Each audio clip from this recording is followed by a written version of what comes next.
ফামান যুহযিহা আনিন নারি ওয়া উদখিলাল জান্নাতা ফাকাদ ফাজ। যে ব্যক্তিকে জাহান্নাম থেকে মুক্ত করে দেওয়া হবে এবং জান্নাতে প্রবেশ করায় দেওয়া হবে, সে চূড়ান্ত সফল হয়ে গেল।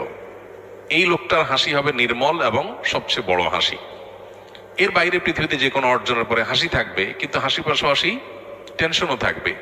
এসএসসিতে ভালো করেছি দেখে এইচএসসিতে ভালো হবে এমন কোনো কথা নেই। খুশি হয়েছে ঠিক আছে, কিন্তু আত্মহারা হওয়ার কিছু নেই।